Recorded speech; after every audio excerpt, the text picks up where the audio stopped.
గురుగారు లిపి ఎపిక్స్ గురించి మీరు అందరికీ చెప్పారు. అందరూ డౌన్లోడ్ చేసుకొని మహాభారత, రామాయణాలు అందరూ తెలుసుకోవాలి అని చెప్పిన తర్వాత ఎంతోమంది డౌన్లోడ్ చేసుకున్నారు గురువుగారు మీ మాట విని. తెలివైన వాళ్ళందరికీ ఈ యాప్ రీచ్ అయ్యి మీరు తోపులగుదురు కాక. కానీ 18 పర్వాలు అందులో ఒకటే 1% మంది పూర్తి చేశారు.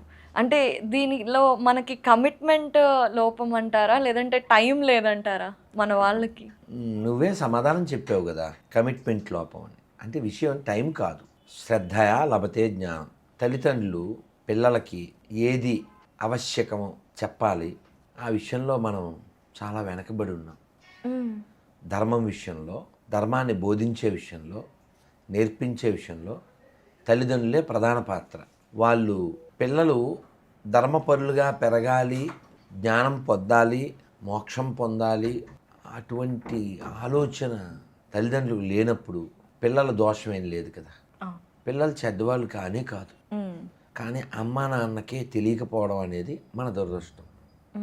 పిల్లల్ని కూర్చోబెడితే అన్నీ అవుతాయి, కానీ ఎక్కువ శాతం కూర్చోబెట్టి చేసే పని లేదు. బాగా చదువుకో, బాగా చదువుకో, బాగా చదువుకో, బాగా చదువుకో, ఆడికి అన్నీ వచ్చినాయి, వీడికి ఎన్ని వచ్చినాయి, అలా పరిగెట్టి పరిగెట్టి ఎక్కడో ఏదో అవుతుంది. కొన్ని సక్సెస్లు, కొన్ని ఫెయిల్యూర్స్. కానీ మహాభారతం ఎందుకు చదవాలి?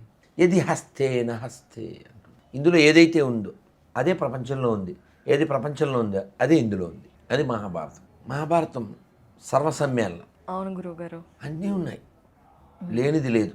ఓ గురువు, ఓ శిష్యుడు, తండ్రి, కొడుకులు, మంచి చెడు, కపటం, లోభం, మోక్షం, ముక్తి, మహాత్ములు, అన్ని రకాలు, యుద్ధం, అన్నీ ఉన్నాయి. కేవలం మహాభారతం అంటే యుద్ధం మాత్రమే కాదు. అవును గురువుగారు, ఇట్స్ కంప్లీట్. లేకపోతే 1700 శ్లోకాలు. మహా అంటేనే గొప్ప, గ్రేట్. మహాభారతం అంటే గ్రేట్ ఇండియా. కానీ దాని పట్ల దాని గొప్పతనం తెలిస్తే ఆసక్తి, అనురక్తి కలుగుతుంది. అవును. ఎవరు చెప్పాలి? అమ్మ చెప్పాలి, నాన్న చెప్పాలి. చెప్పాలంటే వినాలి. అవును గురువుగారు. వినాలి. వింటున్నారా? లేదు. వినని వాళ్ళకి మిగిలిన జ్ఞానం ఎలా వస్తుంది? వినాలి.